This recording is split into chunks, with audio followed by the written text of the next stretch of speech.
Buenas tardes, bienvenidos a una nueva cita del ciclo El Tercio Viejo de Sicilia en Donostia San Sebastián 1719-2019.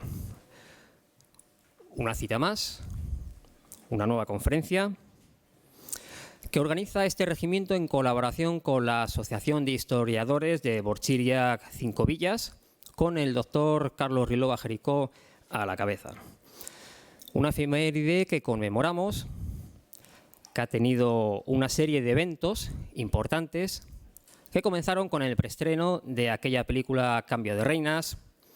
Le siguió un espectacular reportaje en el Diario Vasco a doble página y otro anterior con 3 páginas en la sección de Cultura.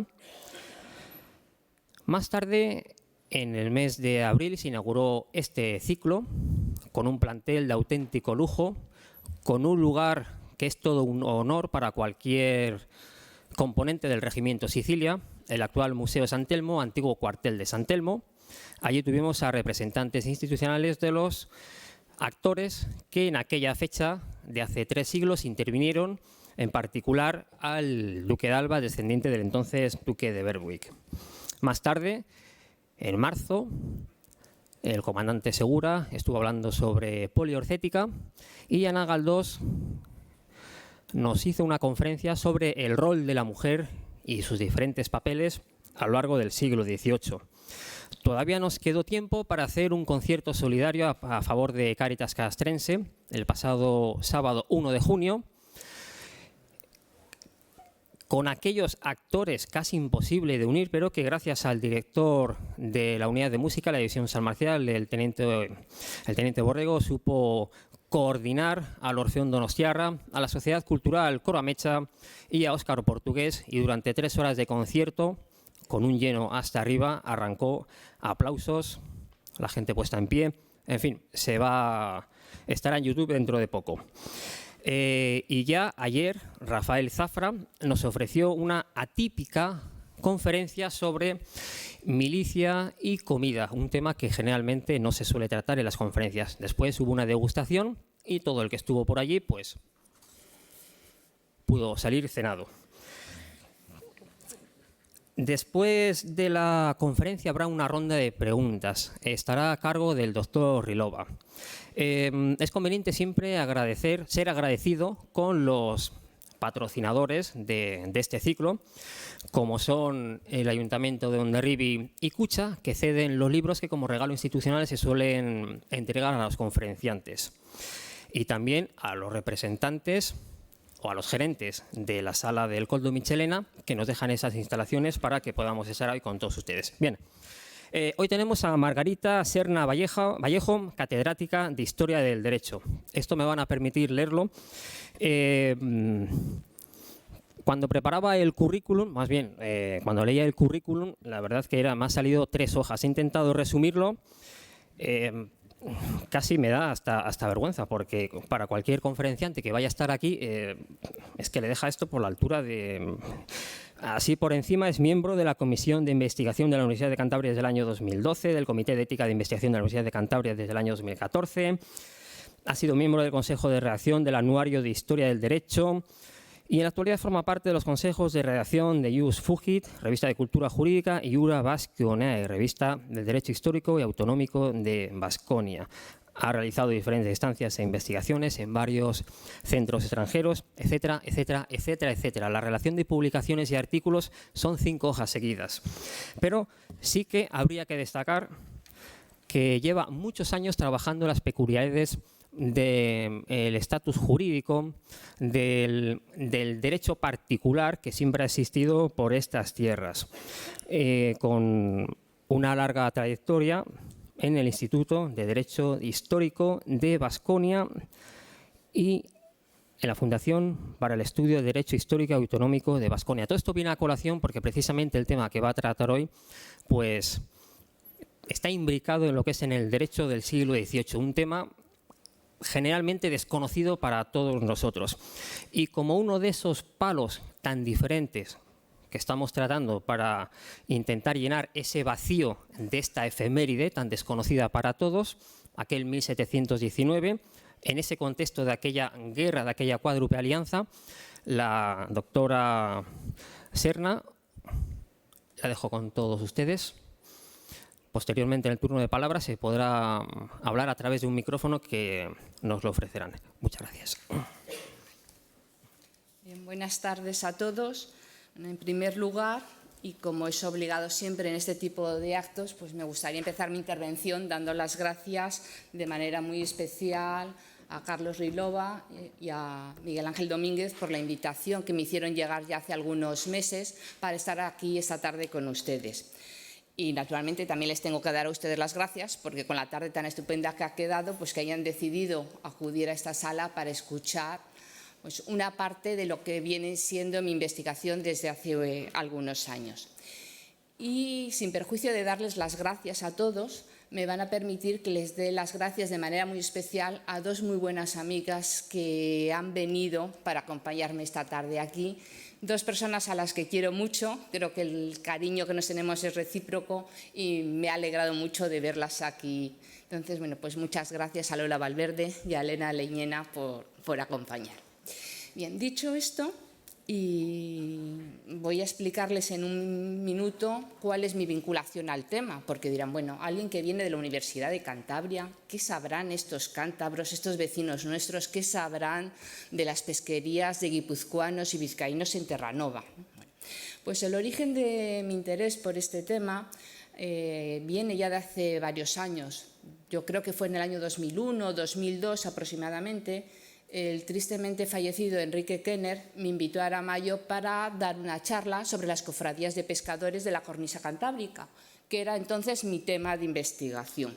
Y allí tuve la ocasión de coincidir con los arqueólogos de la Universidad del País Vasco que habían estado en Terranova excavando, estudiando los yacimientos arqueológicos que los navegantes guipuzcoanos y vizcaínos habían dejado allí en tierras, en Terranova, en el litoral canadiense, a propósito con ocasión de las pesquerías que realizaron en aquellas latitudes durante siglos.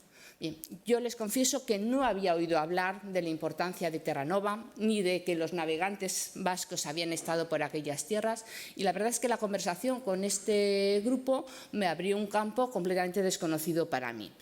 Y al darme cuenta de la envergadura que habían tenido esos viajes, esas travesías atlánticas, dedicándome a la historia del derecho, enseguida pensé, bueno, pues aquí tiene que haber un derecho. Es imposible que esta actividad que se desarrolló durante tantos siglos no haya tenido un marco jurídico perfectamente definido. Y poco a poco empecé a trabajar sobre el tema y, bueno, y al final me queda mucho por estudiar todavía, por conocer sobre estos viajes, pero bueno, alguna cosa ya conozco.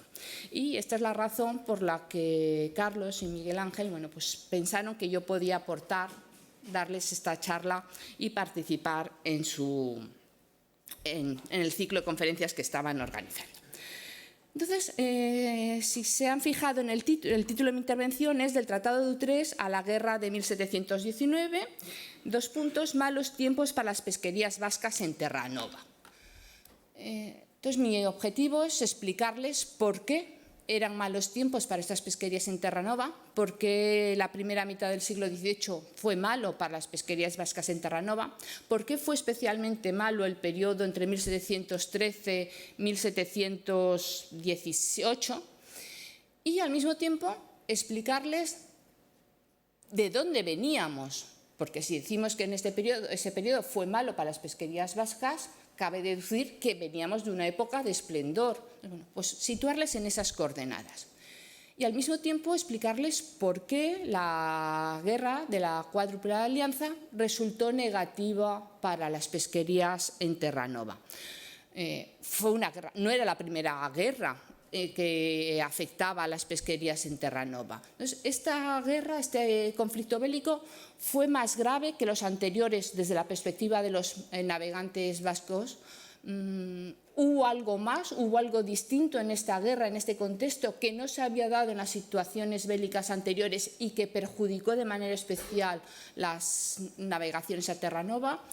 Y finalmente, la última parte de mi intervención, ya de manera muy breve, pues les contaré qué ocurrió después. Si esa situación, si esa crisis de las pesquerías en Terranova se consiguió sortear o si definitivamente aquellas pesquerías, aquella importante empresa económica acabó por sucumbir. Bien, un primer dato, para que vean la importancia que en ese momento tenía para los guipuzcoanos y vizcaínos. Tenderé a referirme particularmente a guipuzcoanos si hay algún vizcaíno en la sala que no se sienta ofendido. Les explico las razones. En primer lugar, la empresa, aunque en esos viajes a Terranova participaron guipuzcoanos, vizcaínos, navegantes de las 4 villas de la costa, de lo que hoy sería la Comunidad Autónoma de Cantabria, lo cierto es que la mayor parte de los navegantes, de los recursos, tanto humanos como económicos, salieron de la provincia de Guipúzcoa. Entonces, ese dato unido a que estoy aquí en San Sebastián con todos ustedes, pues me van a permitir que me refiera particularmente a los guipuzcoanos. Pero tengan en cuenta que en estos viajes también participaron de manera muy importante vizcaínos y ya a una distancia muy grande, pues navegantes de otras partes del litoral cantábrico. Entonces, esas pesquerías preocupaban en 1719, preocupaban en 1722, cuando en el momento en que en 1719, cuando se ocupa San Sebastián, en 1722, cuando la provincia sale de la corona francesa. Pues para responder a esta cuestión, tenemos un documento que nos muestra muy claramente cómo en ese momento las pesquerías a Terranova preocupaban a los guipuzcoanos. Y de hecho, los diputados que son enviados por las Juntas Generales para negociar la paz, para negociar la capitulación, plantean a las autoridades francesas y plantean en particular al duque de Berwick que intervenga, que coincidiendo con la capitulación, que se dirija al ministro inglés, que se dirija a la monarquía inglesa para defender los intereses de los navegantes vascos en Terranova. Entonces, en la capitulación que se firma, en concreto en el capítulo 3, creo recordar, se recoge de manera expresa ese compromiso del duque de Berwick de intervenir a favor de los intereses pesqueros de los guipuzcoanos ante la monarquía inglesa.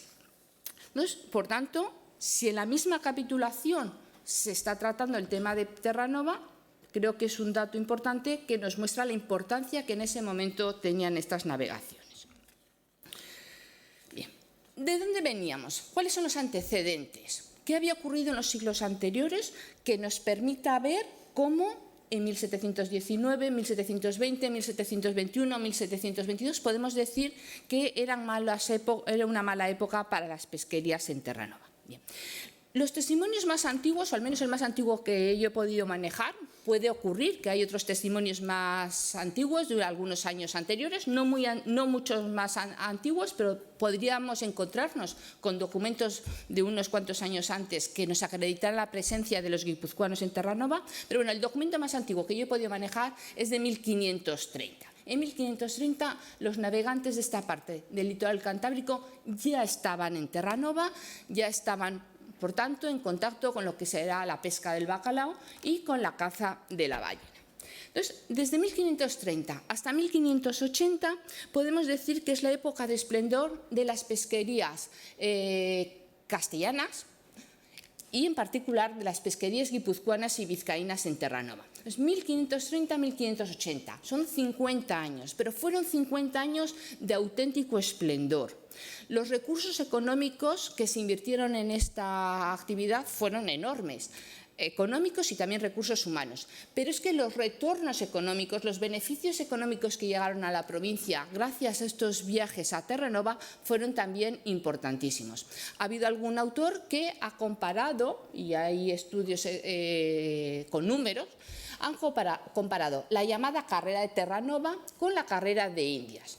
Fíjense la desproporción. Terranova, entonces, no era solo la isla de Terranova, era también el litoral, la costa canadiense de la península de Labrador, pero un espacio, en todo caso, pequeño en comparación con la inmensidad que era el resto del continente. Bien, pues no es exagerado hablar de la carrera de Indias y equipararla en algunos aspectos a la carrera de Terranova, salvando las diferencias que, insisto, que existen por la desproporción de un espacio geográfico y del otro. Entonces, 1530-1580 fue la época del dominio guipuzcoano y vizcaíno en la caza de la ballena en Terranova y de la pesca del bacalao. ¿Significa esto que durante estos años no hubiera conflictos que interfirieran en esas pesquerías? No, para nada. La monarquía hispánica en ese momento mantiene guerras, está en conflicto con con otros reinos europeos y estos conflictos afectan claramente a las navegaciones a Terranova. Pero pese a estas tensiones que existen con Inglaterra, pese a los conflictos en Flandes, pese a los conflictos con Francia, pese a las guerras de religión que afectan de manera muy importante a los viajes a Terranova, sin embargo, la actividad es espléndida, ¿de acuerdo? Y hay, como les digo, este dominio guipuzcoano. La cosa se empieza a torcer a partir de 1580. Entre 1580 y 1713 empiezan a producirse algunos cambios, concurren distintas circunstancias, desde una fase de enfriamiento del clima, quizás también una sobreexplotación de los recursos de la zona, pero sobre todo son los conflictos que existen en Europa, que enfrentan a las potencias europeas y, por tanto, a la monarquía hispánica, los que más daño van a causar a las pesquerías que nos están ocupando esta tarde. Entonces, de 1580 a 1713, poco a poco se observa una regresión en las pesquerías. Las guerras, como les digo, causan daños cuantiosos, perjuicios muy importantes a estas navegaciones. El desastre de la Armada Invencible dejó muy tocada toda la flota guipuzcoana y, por tanto, los daños causados en la flota pues, repercutieron en las navegaciones. Y además, en 1697 se plantea un conflicto, es el primer conflicto que se plantea entre Francia y la monarquía hispánica por Terranova, 1697. ¿Y cuál es el motivo? Para explicarles la razón, tengo que muy brevemente contarles cómo estaba repartido Terranova y en qué condiciones se habían repartido Terranova, Francia, Inglaterra y la monarquía hispánica. Bien. En un primer momento, entre 1530 y 1580 aproximadamente, a Terranova llegan los navegantes guipuzcoanos y vizcaínos, llegan navegantes franceses, llegan navegantes ingleses. Y son esos navegantes los que se interesan, son los que se ocupan de organizar la vida en Terranova. Ellos todos los años organizan expediciones, van a Terranova, se ocupan de la pesca del bacalao, de la caza de la ballena y cuando termina la temporada regresan a la costa cantábrica, a la costa francesa o a la costa inglesa. Pero es una actividad organizada exclusivamente por los navegantes. Toda la explotación económica de Terranova está en manos de los navegantes. ¿Significa esto que no interviene la monarquía hispánica, que no interviene la monarquía francesa, que no interviene la monarquía inglesa? Es una actividad en manos de los navegantes. No existen, por tanto, colonias en Terranova, no hay ciudades, no hay pueblos, no hay asentamientos permanentes de europeos en aquellas costas. Nuestros navegantes llegan allí, construyen unas pequeñas instalaciones para poder pasar los meses en que se ocupan de la actividad pesquera en la zona, pero después regresan periódicamente al litoral europeo. Esto significa que esta actividad pesquera en Terranova se realiza conforme al principio de libertad más absoluta, libertad de comercio, libertad de navegación. Los barcos salen de las costas europeas cuando quieren, cuando creen que es conveniente para sus intereses. Los barcos pueden allí ir libremente, no tienen que pasar por los controles de la monarquía, pueden traer las cargas que quieran, pueden regresar a los puertos que quieran, libertad de comercio y de navegación. Un régimen, por tanto, muy distinto del que preside el comercio con el resto de las Indias. Por ponerles un ejemplo, para comerciar con el resto de las Indias, los barcos tienen que partir de Sevilla y llegar a concretos puertos del continente americano, de las Indias, porque ahí se establece un régimen comercial basado en la idea del monopolio en beneficio de la monarquía. Entonces, la monarquía controla la actividad mercantil con el resto de las Indias. En Terranova no ocurre así. Como les estoy diciendo, son los navegantes los que organizan la actividad económica allí y se organizan y crean ellos mismos también el derecho que regula su actividad. Bien, a partir de 1580-1585 aproximadamente, la actitud de la monarquía francesa y de la monarquía inglesa cambia radicalmente. Se dan cuenta los reyes franceses e ingleses del potencial económico de Terranova y deciden intervenir. Muy bien, que nuestros súbditos ingleses y franceses sigan participando de estas navegaciones a Terranova, pero vamos nosotros a controlar esa actividad económica. Entonces, la postura de franceses e ingleses cambia. Los navegantes ya no van a poder, franceses e ingleses, no van a poder seguir practicando las pesquerías en Terranova con la misma libertad con la que la venían desarrollando en las décadas anteriores, porque la monarquía francesa y la monarquía inglesa poco a poco van a empezar a intervenir en la actividad. Y fundamentalmente porque la monarquía francesa y la inglesa empiezan a fundar colonias, ciudades en Terranova. Entonces, Terranova queda repartida en 3 zonas. Una zona es de los franceses, donde acuden normalmente los navegantes franceses y donde la monarquía francesa funda sus colonias. Una parte inglesa, donde los ingleses practican sus pesquerías y la monarquía inglesa funda sus colonias. Y una parte que va a conocerse con el nombre de Tierra de Nadie. ¿A quiénes ocupan esa Tierra de Nadie?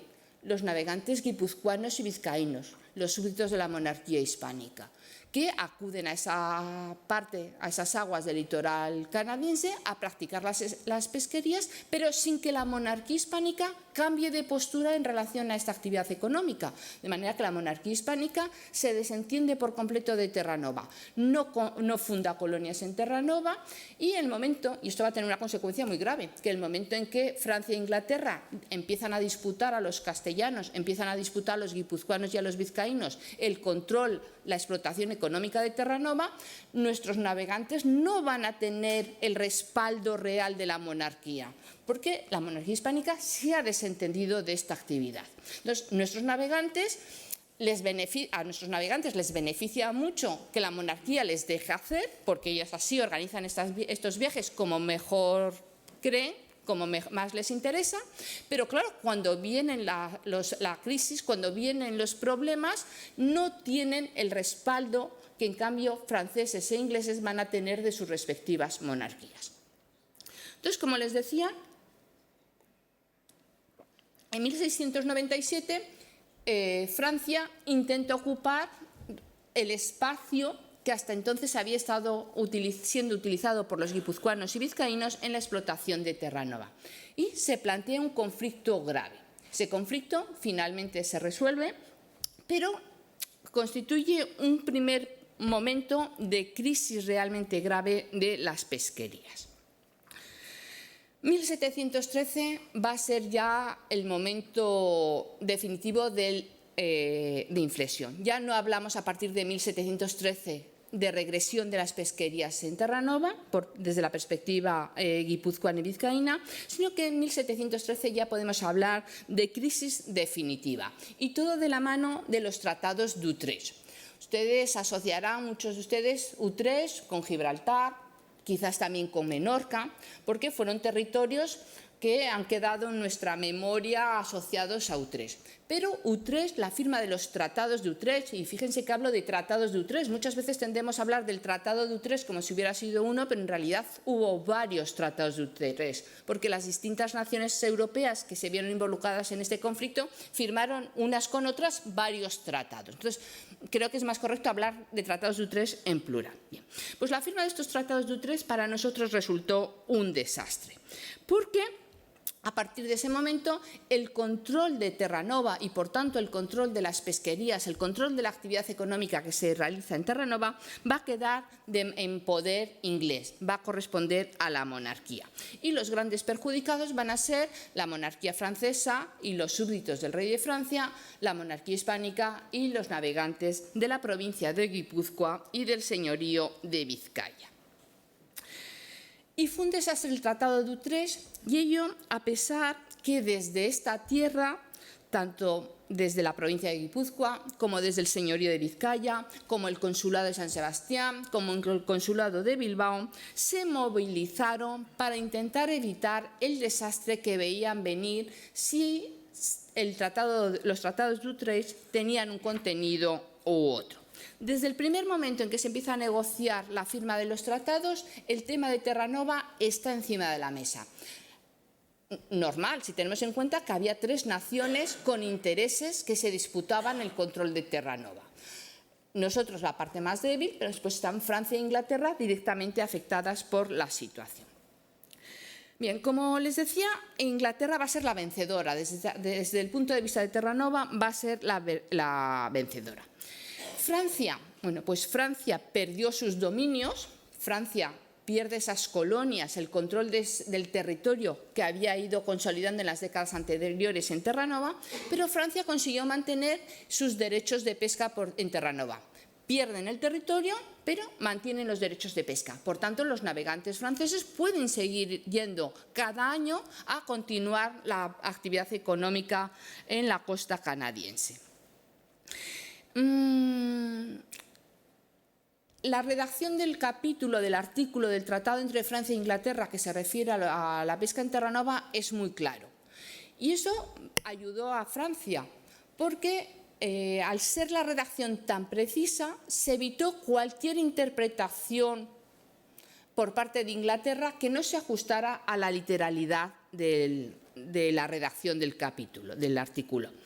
En cambio, la redacción del capítulo, del artículo del tratado firmado entre Inglaterra y España, en concreto, quiero recordar que era el artículo 15, la redacción del artículo 15 no era tan precisa, no era tan clara como la del tratado francés.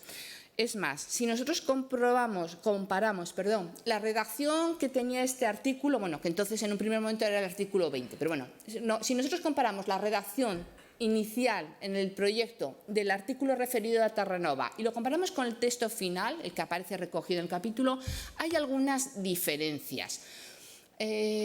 Algunas no son especialmente significativas, aunque todo acaba teniendo importancia, pero hay una diferencia muy importante. Les voy a leer, son 5 líneas, pero les voy a leer la redacción final de este artículo 15 y fíjense mucho en la parte final.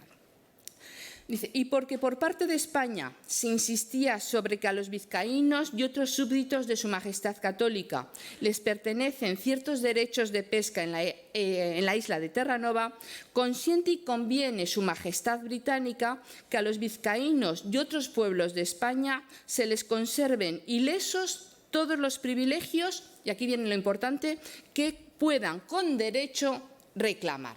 Que puedan con derecho a reclamar. Esta expresión, que puede parecer inocua, inofensiva, fue a lo que se agarró Inglaterra para quitar a guipuzcoanos y vizcaínos los derechos de pesca en Terranova. Tal y como está redactado el artículo, cabe decir, bueno, es que Inglaterra respeta los derechos de guipuzcoanos y vizcaínos en Terranova, pero agarrándose a esa disposición final, ¿qué hizo Inglaterra? Decir que podría reconocer los derechos de pesca de los súbditos de la monarquía hispánica en Terranova siempre y cuando probaran su derecho, siempre y cuando quedara documentado por ese derecho a reclamar. Entonces, Inglaterra exigió a guipuzcoanos y vizcaínos que demostraran que tenían derecho a pescar en Terranova.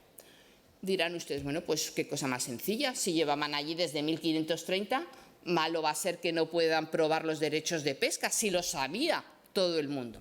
Bueno, pues resultó muy difícil, resultó, como cabe deducir del resultado, imposible. ¿Por qué? Porque los derechos de pesca de guipuzcoanos y vizcaínos en Terranova estaban basados en el derecho consuetudinario, estaban basados en la costumbre. No había ninguna ley, ninguna norma que reconociera esos derechos. Entonces, los guipuzcoanos y vizcaínos, para reclamar sus derechos a pescar en Terranova, tenían que probar una costumbre. ¿Y cómo probamos la costumbre? Hay medios, naturalmente que hay medios para probar la costumbre, pero todos los argumentos, todos los medios que presentaron ante Inglaterra para documentar esa costumbre inmemorial que venía del siglo XVI a pescar en Terranova, Inglaterra lo rechazó, porque Inglaterra pedía un documento escrito en que se dijera que guipuzcoanos y vizcaínos tenían derecho a pescar en Terranova. Y ese documento no había existido nunca, porque el origen de ese derecho era consuetudinario, era por la costumbre. Entonces, Inglaterra, bueno, después utilizó otros argumentos en los que ahora no me puedo detener, pero el resultado, que es lo que nos interesa en este momento, fue que Inglaterra eliminó los derechos de guipuzcoanos y vizcaínos a seguir pescando en Terranova.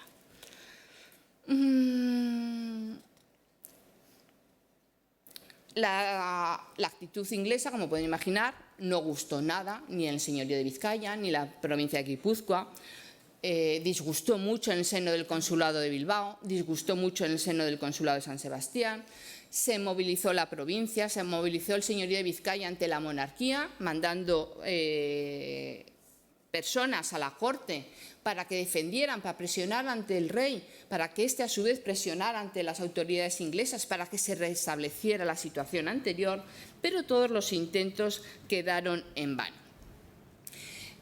Hubo un movimiento importante en 1717 cuando el consulado de Bilbao y el consulado de San Sebastián enviaron a Londres a Bernardo de la Guardia para que preparara, junto con el embajador en Londres, el embajador de España en Londres, para que prepararan un documento en defensa de las pesquerías de guipuzcoanos y vizcaínos en Terranova.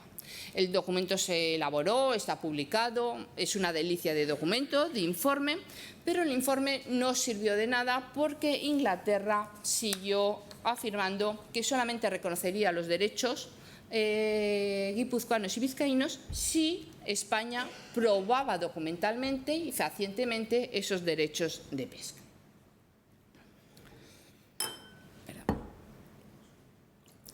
Entonces, fíjense, ya estamos en 1717.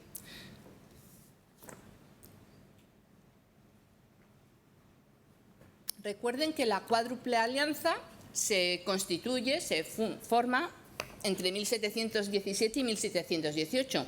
En un primer momento se unen Francia, Gran Bretaña, las Provincias Unidas en 1717 y ya en el 18 se incorpora también, dando origen a esa cuádruple alianza, el Sacro Imperio Germánico. Bien, en 1717 habían pasado muy pocos años desde la firma de los tratados de Utrecht. España tenía que haberse involucrado en ese momento en la defensa de los derechos de pesca de guipuzcoanos y vizcaínos.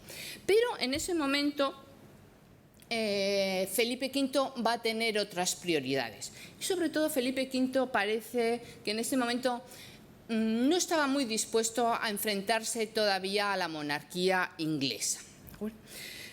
En 1717, Felipe V, además de intentar afianzar sus derechos, más que sus derechos, los derechos de su hijo, del futuro Carlos III en Italia, también manifiesta en algún momento su intención de revisar los tratados de Utrecht.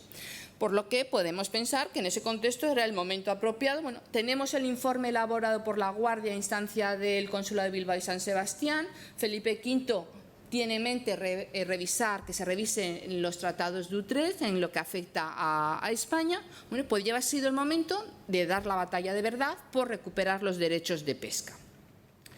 Pero no va a ser así, porque en realidad si Felipe V quería modificar los tratados de Utrecht era pensando en Italia, pensando en los intereses de que su hijo, que Carlos III, podría llegar a Italia. Pero en ese momento en realidad Felipe V no le importa, las pesquerías en Terranova no le importan nada, pese a las continuas presiones y requerimientos que le llegan desde la provincia de Guipúzcoa y desde el señorío de Vizcaya.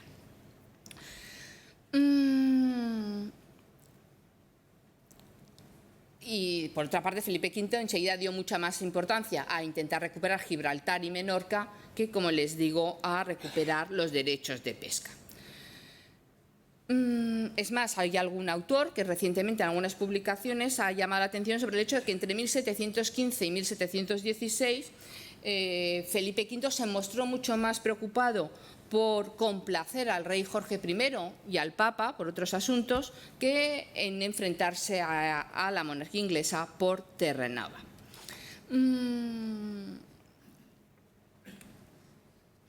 Entonces tenemos que justo en víspera, un par de años antes de que San Sebastián, que la provincia sea ocupada militarmente, se desaprovecha la oportunidad de recuperar los derechos de pesca en Terranova. En 1717 se pone en marcha, por otra parte, en 1717 se pone en marcha la primera campaña en Italia para recuperar Cerdeña, y en el año siguiente, en 1718, se forma otra escuadra para recuperar Sicilia. ¿De acuerdo? Todo esto organizado desde la corte, organizado por Felipe V. Bien. Esta segunda flota, la flota que se arma para recuperar Sicilia, va a resultar catastrófica para las pesquerías guipuzcoanas y vizcaínas en Terranova. No solo ya estaban debilitadas por lo establecido en Utrecht, no solo estaban debilitadas por la incapacidad de la monarquía por defender los intereses de estas pesquerías, sino que además, para formar la flota que había de dirigirse a Sicilia para recuperar el territorio, lo que hace Felipe V, las autoridades militares, es reclamar los 7 balleneros que había en la provincia de Guipúzcoa, 7 balleneros que aún se dedicaban a la pesca de la ballena con serias dificultades, teniendo que contar a veces con tripulaciones francesas, teniendo que contar con el apoyo de la bandera francesa en algunos momentos para poder pescar en Terranova, pero esos 7 balleneros que había en la provincia son incorporados a la flota que debía de dirigirse a Sicilia. En la batalla de Cabo Passaro, la flota española sufre una gran derrota frente a la tropa inglesa, frente a la marina inglesa que ataca por sorpresa a la armada española, y en ese desastre esas 7 naves balleneras, que era lo que le quedaba a la provincia de Guipúzcoa desde el punto de vista naval de las antiguas pesquerías, se pierden. De manera que en ese momento, en 1718, Guipúzcoa pierde toda su capacidad naval para continuar las pesquerías en Terranova. ¿Qué hicieron los armadores guipuzcoanos? Bueno, inmediatamente solicitaron al rey el reembolso de las cantidades del valor que tenían las naves balleneras que se habían perdido en Sicilia. Pero parece, de las fuentes cabe deducir esto, al menos de momento, mientras no tengamos otras fuentes, no localicemos otras fuentes, parece que los armadores guipuzcoanos, cuando piden al monarca el reembolso del valor de las naves que han perdido en Sicilia, se están interesando por la recuperación del dinero, pero en realidad no tienen en mente volver a construir las naves que podrían permitir volver a realizar los viajes a Terranova, que podían permitir el restablecimiento de las pesquerías. La batalla de Cabo Passaro se produce en 1718. En 1728 todavía los armadores guipuzcoanos que habían perdido sus naves balleneras no han recuperado todavía el dinero. Siguen intentando que la monarquía les abone ese importe, le ofrecen al monarca distintas posibilidades, ya ni siquiera le piden el reembolso en metálico de las cantidades, le ofrecen algunas soluciones alternativas, jugando con los derechos que el rey debía de percibir de la Compañía de Caracas, que se acaba de constituir. Ante esta situación, las juntas de Guipúzcoa, que ven que no hay armadores en la provincia, armadores dispuestos a volver a construir naves balleneras para ir a Terranova, las juntas generales en 1730 se ven o consideran conveniente, se animan a pedir al procurador de San Sebastián que sea él mismo quien proponga a los armadores que habían perdido las naves en Italia que se pongan en la tarea de construir otras nuevas para recuperar las pesquerías.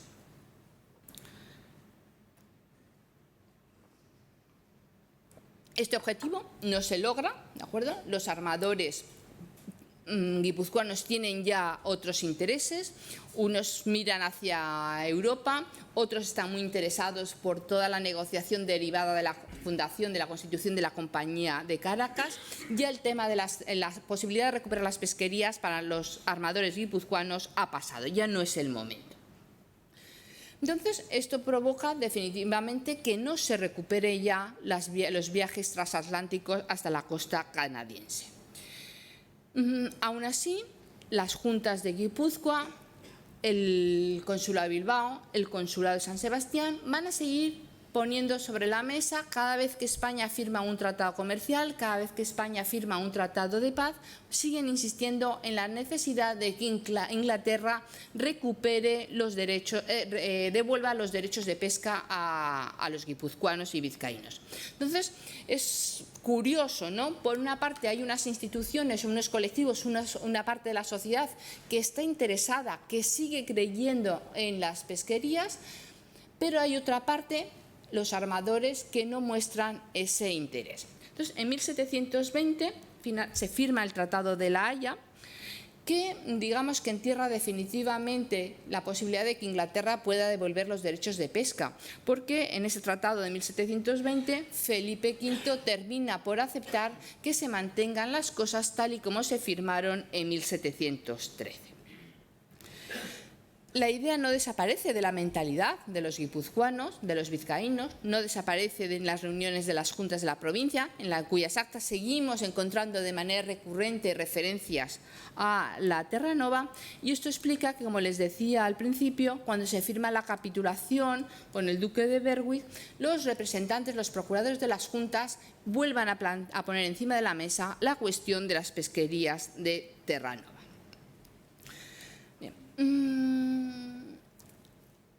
En algún momento, hablando con Carlos en alguno de los correos que nos hemos intercambiado estas semanas, ha salido el tema de las conversas comerciales, ¿de acuerdo? Entonces, en este punto de mi intervención me gustaría hacer una referencia a estas conversas comerciales y explicar por qué en este momento las conversas comerciales ya no sirvieron para arreglar el problema de Terra Nova, porque en alguna ocasión se ha magnificado el papel que tuvieron las conversas comerciales, y en alguna ocasión yo he podido leer que, de haberse firmado una nueva conversa comercial, podrían haberse recuperado las pesquerías en Terra Nova. Yo creo que no hubiera sido posible, pero bueno, les voy a plantear lo que eran las conversas comerciales y les voy a explicar por qué en este momento ya, si se hubiera firmado una conversa comercial que no tenía sentido, no hubiera servido de mucho. Las conversas comerciales fueron un instrumento jurídico que sirvió durante siglos, desde finales del siglo XV y a lo largo de toda la época moderna, para evitar algunos de los perjuicios, algunos de los daños que las guerras que manteníamos fundamentalmente con Francia causaban en nuestro comercio. Y también para evitar algunos de los perjuicios que las guerras que manteníamos con Francia ocasionaban sobre las pesquerías en Terra Nova. ¿Por qué? Porque las conversas comerciales se conocían también con el nombre de tratados de buena correspondencia. Eran tratados, conversas que se firmaban entre la provincia de Guipúzcoa, el señorío de Vizcaya, las 4 villas de la costa, lo que hoy sería la Comunidad Autónoma de Cantabria, con la provincia de Labor, con el suroeste de Francia. Entonces, aunque Francia y España estuvieran en guerra, en virtud de esos tratados comerciales, la actividad mercantil se seguía manteniendo entre franceses, guipuzcoanos, vizcaínos y cántabros. Bueno, entonces, aunque el rey de Francia y el rey de España estuvieran enfrentados, en el día a día los intercambios comerciales, el intercambio de tripulaciones, la colaboración, el no atacarse en alta mar, funcionaba entre franceses y los navegantes de la costa, de buena parte de la costa cántabra. La última conversa comercial que se firmó fue la de 1653 y fue tan importante que el texto de esa conversa se incorporó a la recopilación del derecho guipuzcoano de 1696. Entonces, algún autor, como les digo, ha señalado que, de haberse firmado una nueva conversa comercial entre Francia y España después de 1713, podríamos haber recuperado los derechos de pesca en Terra Nova. Creo que esto hay que rechazarlo. Primero, las conversas comerciales tenían sentido mientras Francia y España estaban enfrentadas, mientras el rey de Francia y el rey de España eran enemigos.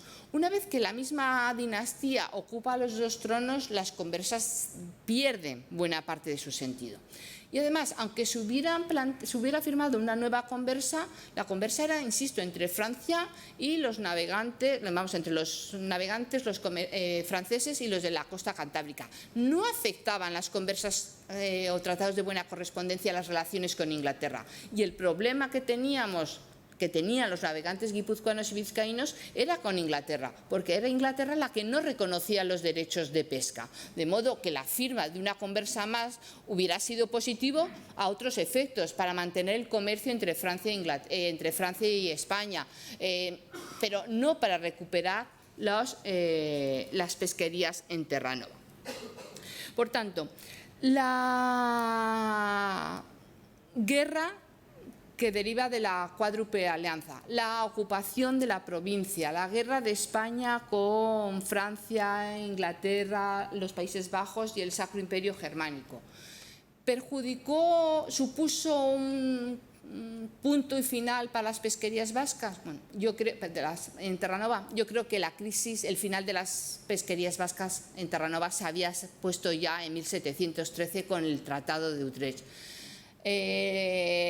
Es verdad que la guinda, si me permiten esta expresión coloquial, fue la pérdida de aquellos 7 barcos balleneros en Sicilia. ¿De acuerdo? De no haberse perdido esos barcos balleneros, a lo mejor durante unas décadas más podía haberse mantenido algún viaje pesquero a Terranova.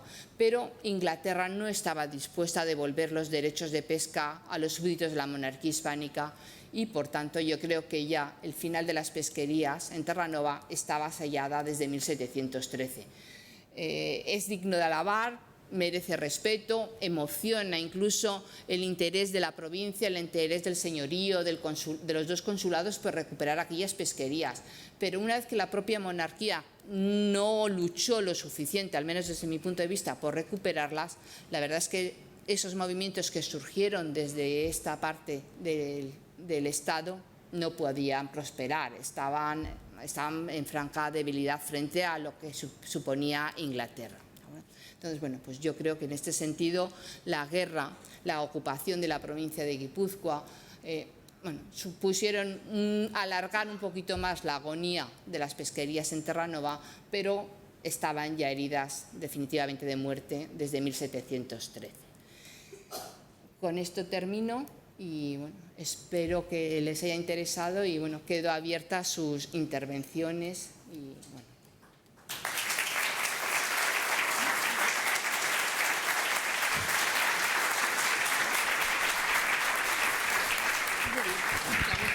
Sí, hombre, yo ya me conocía al final de la historia y todo, pero bueno. Bueno, pues una vez más, pues gracias a Margarita Serna por estar aquí y por haber hecho esta magnífica disertación sobre aquel periodo y lo que ocurrió en aquel periodo, que a veces parece que creemos que lo sabemos todo sobre él, pero como siempre, ya ven, hay sorpresas, ¿no? Y ahora, pues bueno, si alguien quiere iniciar la ronda de preguntas, que supongo que entre tanto público habrá interesados en ello, veo por ahí una mano levantada, así que vamos con la primera pregunta. Buenas tardes. Voy a aprovechar que tengo el... ¿Se oye? ¿Ah, sí? Yo soy... Buenas tardes. Voy a aprovechar que tengo el micrófono para hacer 2 preguntas nada más. Nunca lo he tenido claro si fueron primero los pescadores vascos a buscar la ballena o a buscar el bacalao. Yo creo que fue primero la ballena y luego el bacalao. Es que no lo sé. Yo creo, es una chorrada. Pero luego, con respecto al Tratado de Utrecht, siempre estaba convencido yo, por lo menos, de que Luis XIV había pedido a Inglaterra que hicieran de intermediario, ¿no? Es así. O sea, que los rendimientos de Inglaterra fueron cuantiosos, creo yo, ¿no? Perdón, no lo digo. Que los rendimientos de Inglaterra por ser intermediario fueron cuantiosos. Nada más que eso. Bien, pues respecto a la primera cuestión, La primera riqueza que se descubre en Terranova, por utilizar la expresión descubrir, fue el bacalao.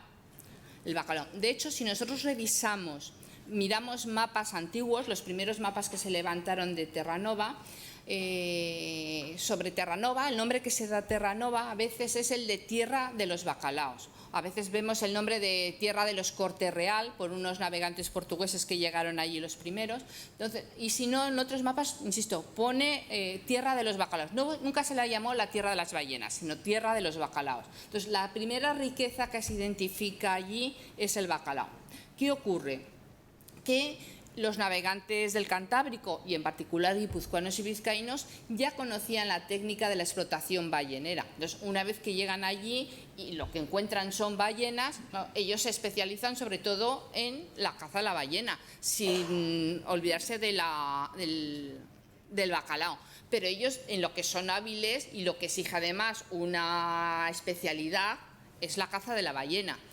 En ese momento nos puede parecer, bueno, pues todos los navegantes europeos conocían perfectamente cómo explotar una ballena. Pues la respuesta es que no, Aunque los mismos franceses, que también cazaban ballenas, sin embargo, no utilizaban exactamente la misma técnica que nosotros.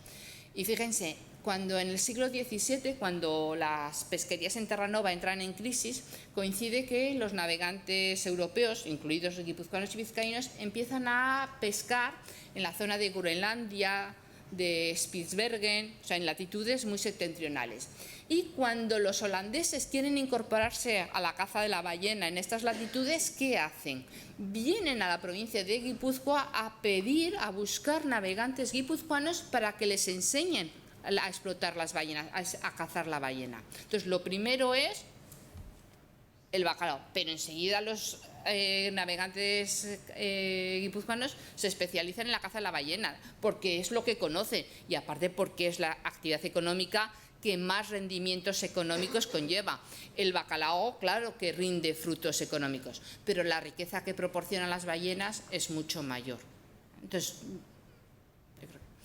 y después, en la segunda cuestión, bien, Francia podía actuar de intermediaria, pero Francia tenía también que defender sus derechos en Terranova. Entonces, podía defender o actuar de intermediario a favor de la monarquía hispánica hasta cierto punto, porque ella bastante tenía ya con defender sus intereses en Terranova. Recuerden lo que les he dicho. Francia va a perder sus posesiones, va a conservar los derechos de pesca, pero Francia pierde las posesiones en Terranova por Utrecht. Entonces, bueno, podía intervenir a favor de los intereses españoles, pero claro, lo primero era salvar sus pesquerías allí. ¿Vale? Entonces, pues esa labor de intermediación hasta cierto punto. Tenía ella que defender lo propio.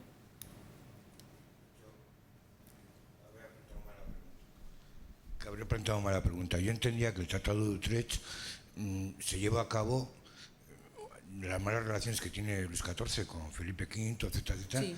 Y piden a Inglaterra que haga de intermediario para llegar a ese Tratado de Utrecht y sobre todo porque a Inglaterra no le interesaba que hubiera una unión entre Francia y España. ¿Me entiendes? Ya.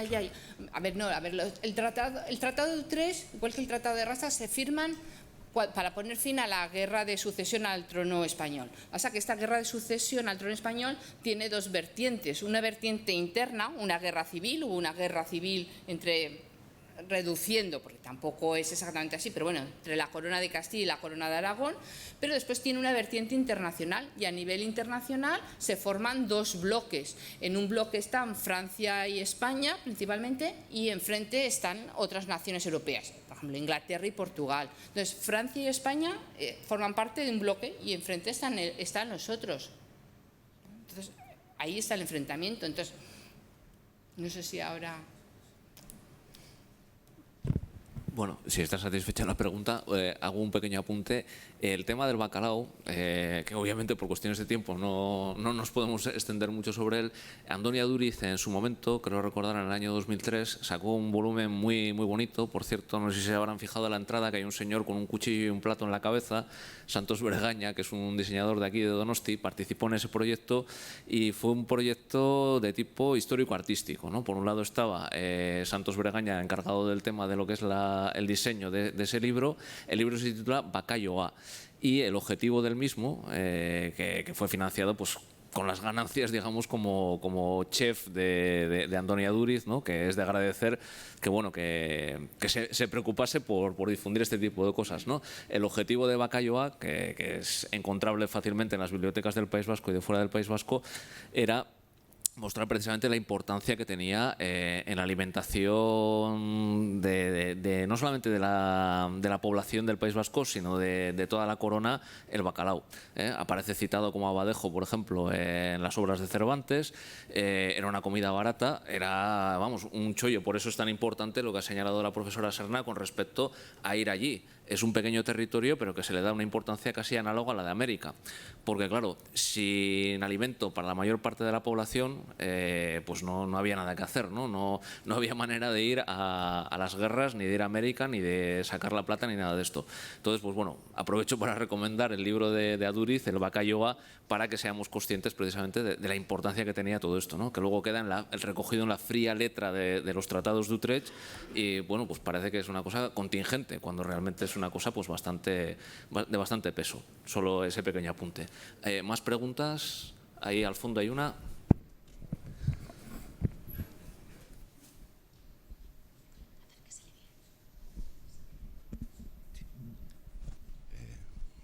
Buenas tardes.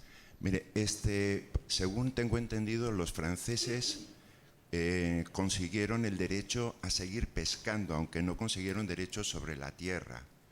Sin embargo, los pescadores de Labourdie, que eran también una gran parte de la población porcentual, muy, muy grande, según se sabe por los juicios que hubo de Delancre en Francia, en Euskadi Norte, sobre la ausencia de pescadores varones que estaban pescando en Terranova y se quedaba vacía prácticamente Labourdie. Entonces, suponiendo que el derecho era que lo imponían los ingleses, que fueran los grandes vencedores, ¿cómo le concedieron a Francia esos derechos si los mismos pescadores vascos también tenían un derecho consuetudinario en Terranova? Sí. El otro asunto es con respecto a la pérdida de los 8 buques. Pregunto si la monarquía española hizo un requiso o fue un convenio en base a un dinero que había que dar o era una obligación por los fueros de la época. Gracias. Muchas gracias. Bueno, pues en relación a la primera cuestión, ¿por qué Francia consiguió mantener los derechos de pesca en Terranova y nosotros no? A ver, por un lado, porque la redacción, como les he comentado, del artículo referido a Terranova, del tratado que afectaba a Francia, y la redacción del tratado que afectaba a España era completamente distinta. El de Francia no contenía una fórmula como la que les he leído en este caso. Les reconocemos los derechos de pesca que con derecho pudieran reclamar. Esa coletilla no aparece en el caso francés. Entonces, como en el tratado francés se dice expresamente, se reconoce expresamente que Francia tiene los derechos de pesca en Terranova, Inglaterra no tuvo nada que agarrarse para después hacer una interpretación en su propio beneficio. La coletilla incorporada al Tratado Español permitió que Inglaterra, de manera muy hábil, pues se agarrara a esa coletilla y también, aunque no lo he mencionado, a una acta del Parlamento inglés que prohibía a los españoles pescar en la zona que entonces Inglaterra tenía ocupada en Inglaterra. Entonces, la redacción del tratado fue decisiva. Una redacción otra permitió que en un caso no se pudieran hacer interpretaciones en perjuicio de los franceses y en cambio la redacción del tratado español permitió esa interpretación, digamos, torticera por parte de Inglaterra. En segundo lugar, en ese momento la diplomacia francesa era mucho mejor que la diplomacia española. Entonces, a la hora de negociar y a la hora, evidentemente, la diplomacia francesa fue mucho más hábil. Y después, otra cuestión. La monarquía hispánica en ese momento no es ya la monarquía de hacía un siglo, de hacía 2 siglos. En cambio, la monarquía francesa estaba en una posición no equiparable quizás al poder de Inglaterra, pero era mucho más fuerte que la monarquía española. en términos generales, pero también desde el punto de vista militar. Y de hecho, mientras que cuando el gobernador inglés en Terranova impide a los guipuzcoanos seguir pescando en Terranova, la monarquía hispánica no hace nada. No hace nada militarmente, no manda allí un barco a defender a los navegantes guipuzcoanos. Entre otras cosas porque no teníamos, creo yo, una armada para mandar allí a Terranova a defender los intereses.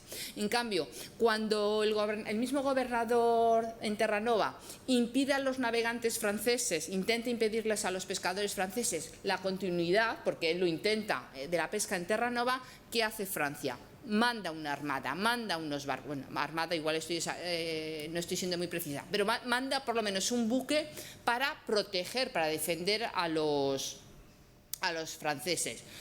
Y nosotros no tenemos esa protección del Estado. Entonces, bueno, pues, ¿vale? Y después la segunda cuestión era si fue requisa, si fue apropiación de los barcos balleneros. Bueno, se organiza la Armada y cuando se organiza la Armada se va por todos los puertos, se ordena, se pide la colaboración. ¿Hasta dónde llega la...? No, me río porque es la cuestión de siempre, ¿no? O sea, realmente el fuero lo que era devolver el favor realizado. Claro. Entonces, pues bueno, llegaba la hora de devolver el favor realizado. En realidad son sociedades, bien lo sabes, ¿no? Porque tú has estudiado, pues como bien ha dicho Miguel Ángel, a fondísimo todo el tema del entramado legal de aquella sociedad. Es una auténtica selva. Requiere años de esto porque es una mentalidad ajena. Se les obliga, se les pide, pero que en realidad era una obligación, se les obliga, pero se presenta como un favor que hace la provincia.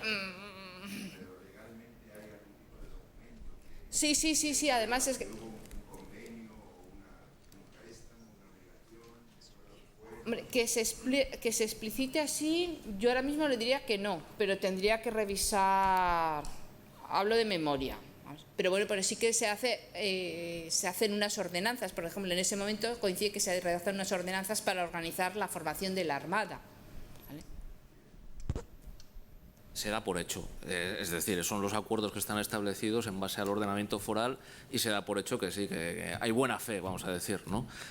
Las cosas torticeras que decías luego. Fíjate, los británicos que tienen una constitución consuetudinaria, a ellos nadie les pide dónde está escrita su constitución, ellos sin embargo venían exigiendo que hubiese un papel donde... Por lo que comenta Carlos, no sé, les comento.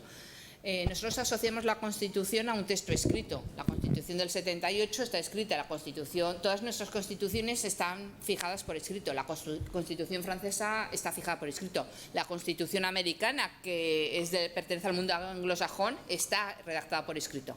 Inglaterra tiene constitución, desde luego, nadie negaría que Inglaterra tiene una constitución, pero no está fijada por escrito.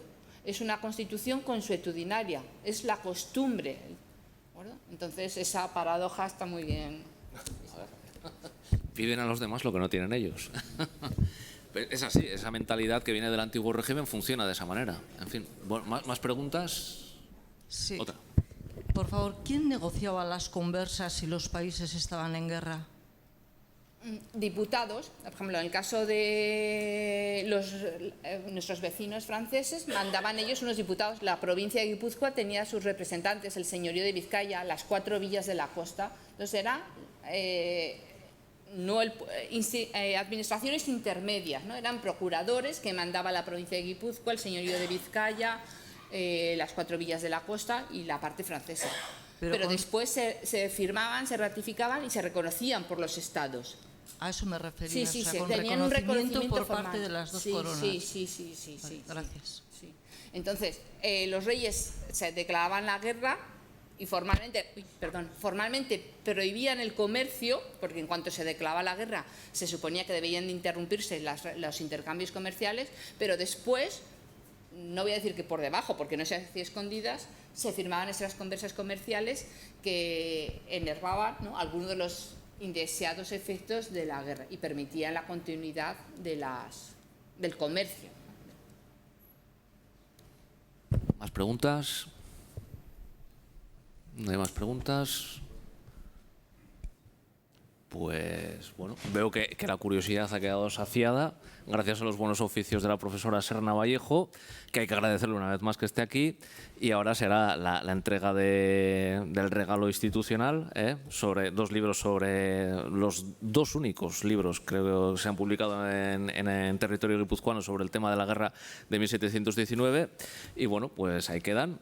Y nada. Y recordarles también que sigan mirando el programa, porque el ciclo continúa y continúa este mes. Este mes de junio está lleno de conferencias. Ya hemos tenido 2 y nos falta una tercera, así que consulten sus programas. Y bueno, pues nada más. Esperamos verlos por aquí de nuevo. Gracias.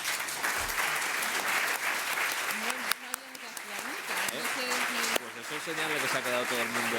No sé qué.